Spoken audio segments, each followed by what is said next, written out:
Hello friends, BSc question solve YouTube channel में आपका स्वागत है।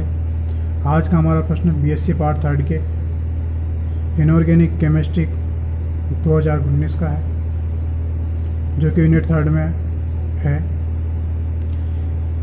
यह प्रश्न हमेशा चौथे नंबर पर आता है। इस प्रश्न में हमसे पूछा गया था कि what is Laporte orbital selection rule, अर्थात हमें लेपोर्टे के कक्षक चयन नियम के बारे में पूछा गया था। तो चलिए फ्रेंड्स, इसे सॉल्व करते हैं।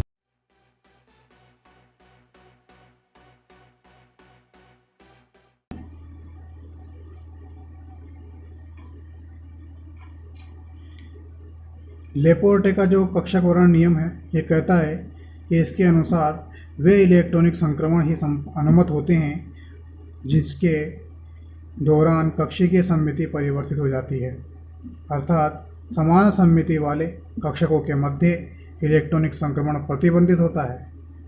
कक्षक दो प्रकार की सममिति दर्शाते हैं, जिसे जीरेड तथा यू अनजीरेड से दर्शाते हैं।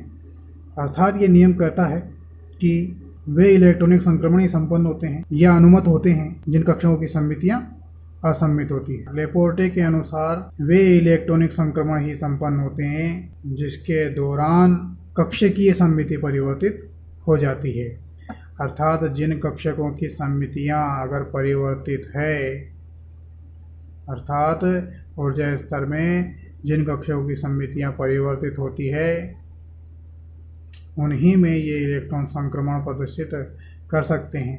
अर्थात यहाँ तो 1s होता है, फिर 2s, फिर 2p, फिर 3s, फिर 3p, फिर 3d। अर्थात इस कक्षक की सममिति अगर सम्मित है तो यह असम्मित में ही जाएगा, अर्थात p की सममिति असम्मित होती है तो यह इसमें जाएगा। इसकी भी सममिति सम्मित होती है तो यह सम्मित में जा सकता है।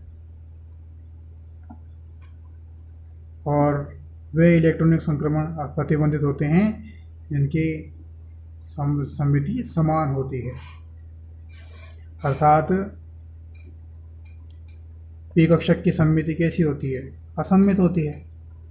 तो इससे पी से एस में, पी से पी में नहीं जा सकता, एस से एस में नहीं जा सकता।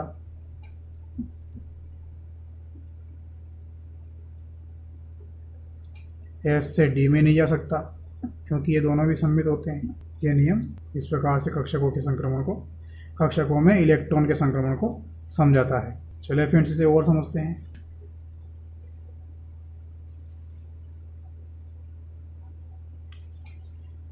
जब किसी कक्षक में दो विपरीत दिशाओं में जाने पर समान सममिति चिन्ह प्राप्त होते हैं तो ऐसा कक्षक जीरेड या सममिति कक्षक कहलाता है।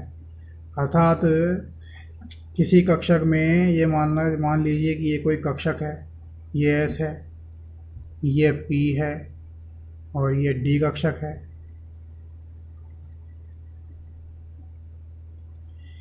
इन कक्षकों में विपरीत दिशाओं में जाने पर, माना कि ये केंद्र है, इस दिशा में विपरीत दिशा में जाएंगे, यहाँ से यहाँ जाएंगे, इसी प्रकार इसमें भी जाएंगे, इधर भी जा सकते हैं इसमें, और पी में विपरीत दिशाओं में जाएंगे। तो समान चिन्ह प्राप्त होने चाहिए। जैसे कि इसमें तो किसी भी दिशा में जाएंगे हम तो इसमें धनात्मक चिन्ह प्राप्त होता है, अर्थात ये कैसा है? जीरेड है। इसमें एक पाली नेगेटिव होती है, एक पाली पॉजिटिव होती है। इसमें केंद्र से जब ऊपर तथा नीचे की तरफ जाएंगे तो विपरीत चिन्ह प्राप्त होते हैं, अर्थात ये अनजीरेड प्रकृति का होता है। इसी प्रकार जो डी कक्षक होता है, इसमें विपरीत दिशाओं में जाने पर हमें समान चिन्ह प्राप्त होते हैं, अर्थात ये सम्मित है, इसे जी से प्रदर्शित करते हैं। किसी कक्षक में दो विपरीत दिशाओं में जाने पर यदि भिन्न चिन्ह प्राप्त होते हैं, जैसे कि पी कक्षक में होता है जो कि डंबल शेप होता है, तो ऐसा कक्षक अनजीरेड या सम्मित कक्षक कहलाता है। इस आधार पर एस तथा डी कक्षक सम्मित होते हैं। ये डी कक्षक तथा एस कक्षक की विशेषताएं सम्मित होते हैं, जबकि पी कक्षक असम्मित होता है। चलिए फ्रेंड्स, इसे और डायग्राम के माध्यम से समझते हैं।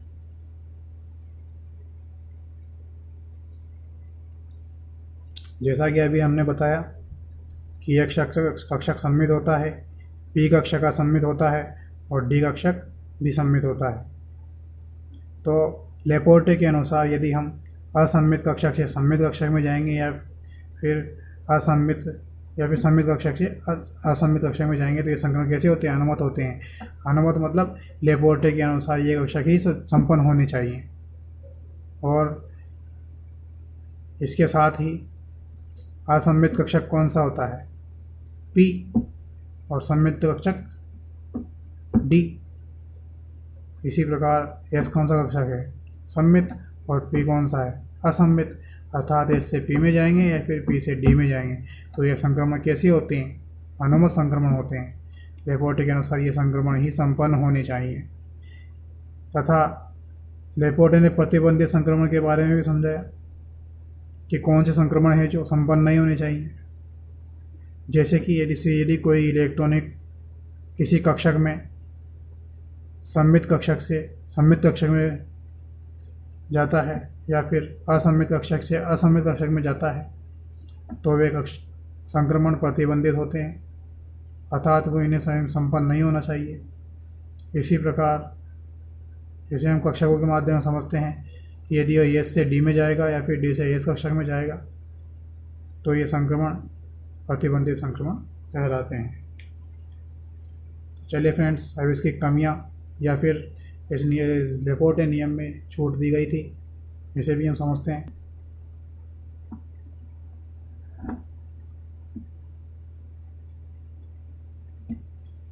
लेपोर्टे नियम में निम्न दो परिस्थितियों में छूट दी जाती है, अर्थात मिलती है। पहली छूट है कि अष्टफलकीय क्षेत्र में जब अष्टफलकीय क्षेत्र कौन सा होता है? अष्टफलकीय क्षेत्र यह होता है जिसमें 6 लिगेंड जुड़े होते हैं। जब इसमें केंद्र धातु आयन तथा लिगेंड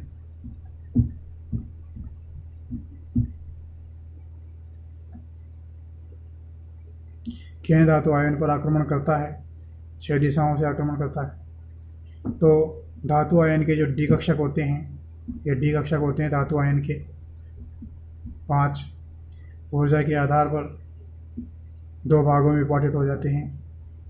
ऊपर तो Eg, नीचे T2G। इस स्थिति में डी कक्षकों की समतलता नष्ट हो जाती है, अतः जो डी कक्षक एक ही तल में पाए जा रहे थे और उनकी समतलता नष्ट हो जाती है, अर्थात विचलित हो जाती है, और इन समान सममिति वाले डी कक्षकों के मध्य इलेक्ट्रॉनिक संक्रमण संपन्न हो जाता है। डी कक्षक सममित होता है, अर्थात ये भी सममित होता है और ये भी सममित होता है, लेकिन जैसे ही इनकी समतलता नष्ट हुई, ये इनकी समतलता से थोड़े विचलित हो जाते हैं, जिसके कारण ये कैसे हो गए? इनमें से कुछ अनजीरेड हो गए, अर्थात असममित हो गए। इस कारण इनके मध्य इलेक्ट्रॉनिक संक्रमण संपन्न हो जाता है।